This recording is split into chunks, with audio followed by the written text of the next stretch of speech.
Hey fam, the skyscrapers behind me is actually not a painted set. We're actually here in New York City, where I had the pleasure of meeting up with a talented group. Now the first time I saw these cats, I was here in a club in New York, hanging out, and these boys came and just wilded out on the dance floor and brought it way back to an era that's close to my heart, the 80s. Now the group is called the Retro Kidz. As I said, they're dancers, they're entertainers, and they're rappers. And so I bring to you, without any more delay, the Retro Kidz. What's going on, hey fam? You're now rocking with Sur-Fresh-Alot, Ill Will, the Retro Kidz. Shout out to the other members that was unable to make it today. Cool Kid, Joe Ski, Skytel 88, First Lady, J Smooth, Gumby 80s. And basically, I'm gonna give you the rundown on how we started this movement. You know, one day I woke up, literally, and it was funny because Kid and Play video came on. And I'm looking at their style and their haircuts, I'm like, yo, they was fresh back then. Like, it looks like everybody's having fun. I'm like, you know, I think it's time that the world should be fun like that, like back in the day, the old school. So I took it upon myself to grow my hair and dress old school. Now, I was doing it by myself for about a month, and then it got kind of bored, and I'm like, wait a minute, why don't I get a group of people to do it, and we can start a movement and try to impact the world? So that's when I ran into my cousin Skytel 88 and Joe Ski, and they grew their hair, ran into Lucky, Ill Will, J Smooth, First Lady, and Cool Kid. And honestly, from like day one, it started to be like a family with us, you know what I mean? Everybody had their different swag, their different styles. You could see he got the Big Daddy Kane look right there. What we would do was we would go out to local clubs. We would also hit the streets when we go shopping and just impact people. That's where it really started from. One day we was walking in Soho. We ran into the lady that works for the New York Times named Lola. She did an article on us, and from there, magazines hit us up, companies hit us up about TV show, record labels hit us up, and then we would go to local clubs and dance. Like we really made this movement our lifestyle. We just wanted to live the old school life. Everything from the Running Man to the Kid and Play, Cabbage Patch, the WAP, the list goes on with the old school dances, Roger Rabbit, all that.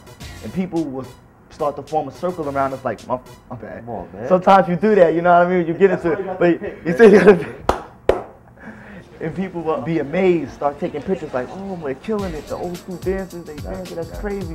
They taking it back to the day, we need that, we need that. And from there, we decided to make it something that we need to do. Just like Fresh said, I mean, but he did leave out the most big impact or the biggest thing about this whole movement is that it was something from within. It wasn't done out of fame, fortune, or anything that blessings that we're receiving now. We all came together, like when we move it and then we go into a specific area, it's just the vibe that we get. That's who we are. So if it's dead over there and it's hype over there, we both places. So I mean, it's just something that's genuine from us that's been spread out to our community. Currently, we released our single, New Era. Yeah. Which is doing a real good buzz out here in New York. The producers, the one and only Armand Van Helden, who produced a lot of tracks overseas, and his name definitely rings bells, so it's an honor to work with him. Yeah, what's up? This is Armand Van Helden. I shot a video for I Want Your Soul, and I basically was like, you know, we came up with a quick storyline, but the main thing was like Retro Kidz all over the video. Because I'm coming from the dance world, I tried to figure out how do I do what I do to an extent, and bring something fresh to the table in the rap game to an extent. So the Retro Kidz to me were what the kids was about, you know, bringing back high top fades, you know, acid wash jeans and stuff like that. The fashion thing with the Retro Kidz was huge. I've had people tell me when they saw I Want Your Soul, they were like, where did you get the old school footage? Wow. I was like, okay. I mean, seriously, I mean, that's, you know, that's how heavy duty that video was, because they're just like, where did you find these people? Because they don't think they exist. It's like it was like a dream.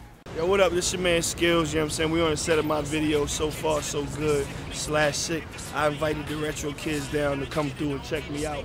As soon as I seen them, I was like, I gotta be involved in that. Like, you know what I mean? Like, they definitely bring me back to an era where hip hop was cool, it was fresh, it was about being original and just doing your own thing. So, man, Retro Kidz for life. You already know what it is. It's your boy Skills. And definitely look out for the New Era Retro Kidz fitted caps, people. You know, and it's limited edition. We also working on our clothing line, Retro Clothing, which should be released in the fall of 2008. It's basically, it has that old school feel to it with a new school twist too, just like our music.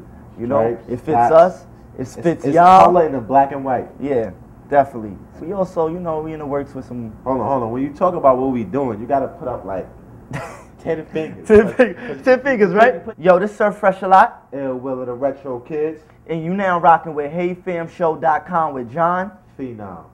Peace.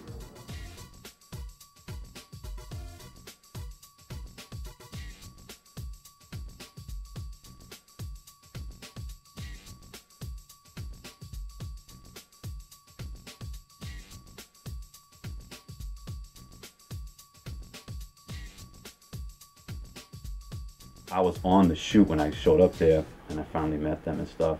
I had some friends that have known me for ages show up at the shoot, and they were like, they had huge smiles on their faces, and I'm like, what's wrong with you? They're like, yo, they just bring like this old school warmth that I forgot about.